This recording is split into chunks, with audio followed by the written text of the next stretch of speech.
Kenali gangguan kesuburan, inseminasi, dan bayi tabung bersama Rumah Sakit Ana Bekasi.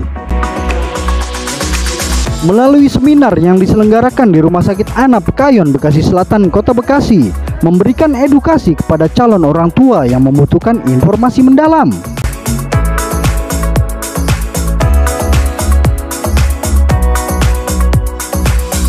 Seminar tersebut merupakan rangkaian milad ke-7 tahun Klinik Infertilitas dan Bayi Tabung Smart IVF Rumah Sakit Ana Bekasi yang jatuh pada 1 Oktober. Seminar hari ini kita tujukan untuk membuka wawasan kepada para pasangan, ya, terutama yang mengalami gangguan kesuburan atau belum memiliki momongan, untuk membedakan bagaimana sih caranya, solusi apa yang bisa ditawarkan, alternatif apa untuk mendapatkan buah hati. Jadi caranya macam-macam, bisa dari alami, inseminasi ataupun bayi tabung. Prinsipnya kita harus fit and proper test. Jadi kita harus tahu dulu masalahnya apa, kemudian baru kita carikan solusinya sesuai dengan masalah. Salah satunya adalah dengan induksi ovulasi dan alami, natural konsepsi, yang kita bantu untuk monitoring folikel. Sementara kalau inseminasi itu adalah membantu sperma untuk dicuci, dipilihkan yang terbaik, dan dibantu untuk mendekatkan jaraknya dengan sel telur sehingga meningkatkan probabilitas atau chance kesempatannya untuk hamil.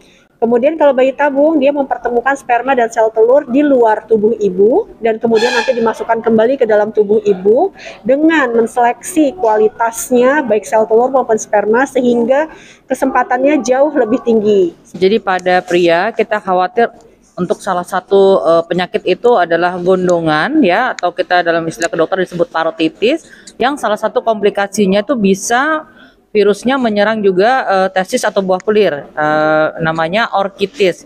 Nah, bila itu terjadi maka akan menyebabkan kerusakan pada jaringan testis dan mempengaruhi proses pembentukan sperma atau spermatogenesis. Jadi gondongan ini merupakan salah satu faktor risiko untuk menyebabkan infertilitas laki-laki yang disebabkan oleh gangguan sperma.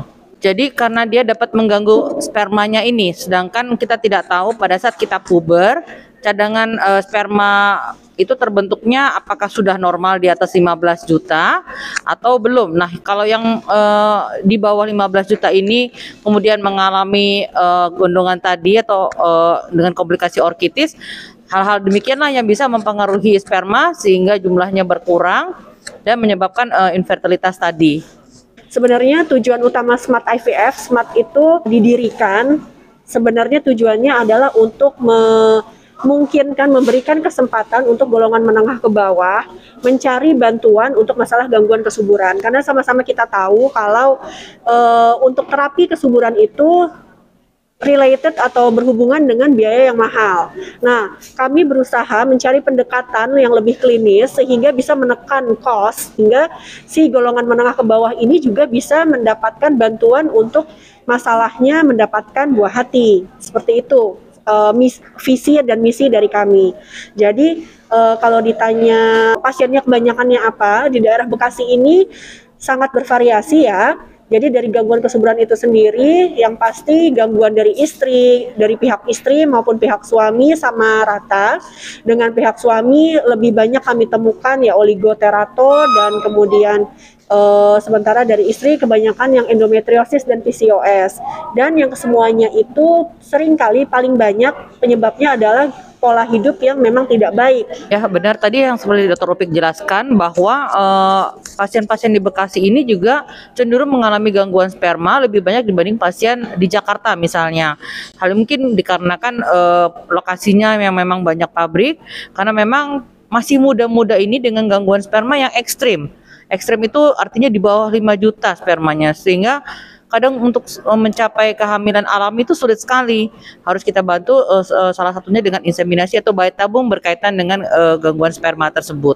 Ya, seperti yang sudah dijelaskan oleh Dr. Upik, intinya sih Smart IVF itu adalah salah satu cara dari tim kita untuk membantu pasangan suami istri yang mendapatkan kesulitan untuk mendapatkan keturunan secara alami, ya.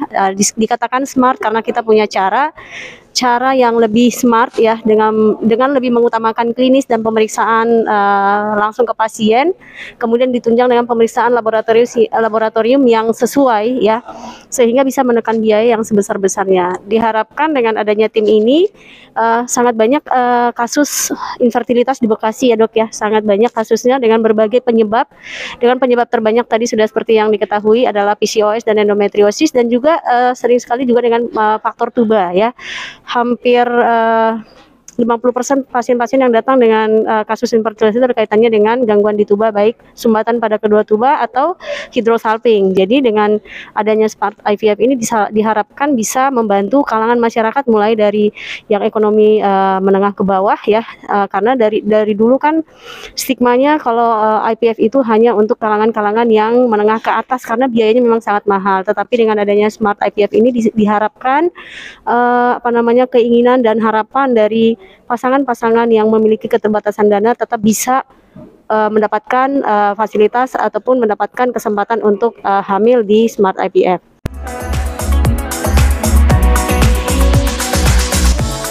Adapun tujuan diselenggarakannya seminar tersebut agar para calon orang tua yang membutuhkan informasi mendalam dapat mengikuti dan memahami langkah-langkah dalam proses memiliki keturunan.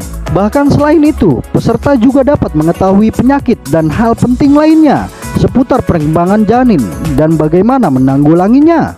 Assalamualaikum warahmatullahi wabarakatuh.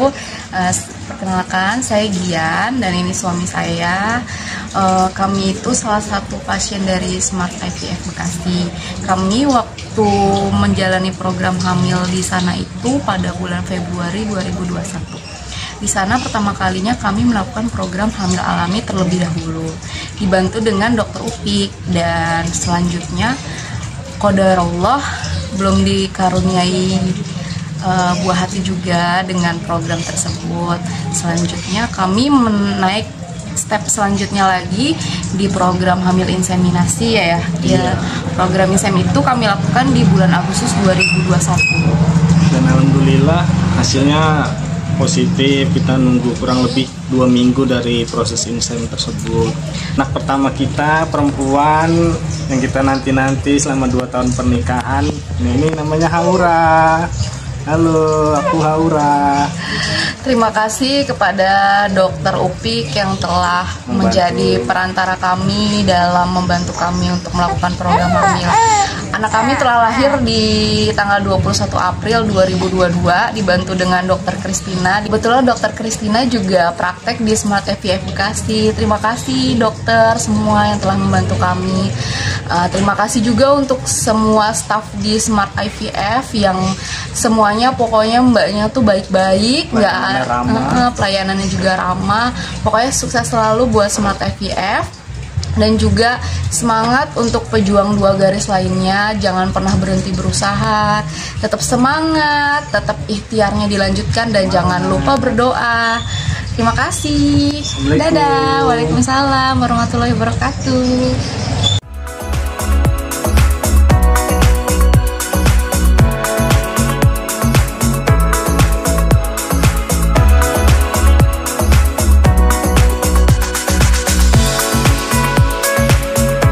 Kegiatan ini merupakan salah satu program Rumah Sakit Ana Group yang mampu mencerdaskan masyarakat dengan pengetahuan. Rumah Sakit Ana melalui salah satu unitnya yaitu Smart IVF itu sudah melayani masyarakat selama 7 tahun ya. Sejak 2015 dengan para ahli spesialis obstetrik ginekologi, subspesialis, konsultan fertilitas endokrin reproduksi. Jadi memberikan lagi pemahaman kepada masyarakat tentang gangguan kesuburan atau infertilitas, bahwa perlu dilakukan pemeriksaan kedua belah pihak, baik istri maupun suami, diidentifikasi dengan tepat apa yang menjadi masalah dengan ahli-ahlinya tentunya, kemudian diberikan terapi yang sesuai. Apakah tadi bisa dengan terapi hormonal saja, ataukah dengan IUI, inseminasi, atau juga dengan bayi tabung. Jadi targetnya adalah memberikan edukasi ke masyarakat, sehingga masyarakat lebih paham lebih mengerti tentang infertilitas ini, tidak hanya menyalahkan kepada hanya pihak wanita, tapi juga sumber masalah itu bisa di kedua belah pihak. Sehingga juga menambah kunjungan ke Rumah Sakit Ana untuk pasutri yang ingin mendapatkan pelayanan di Smart IVF Rumah Sakit Ana ini.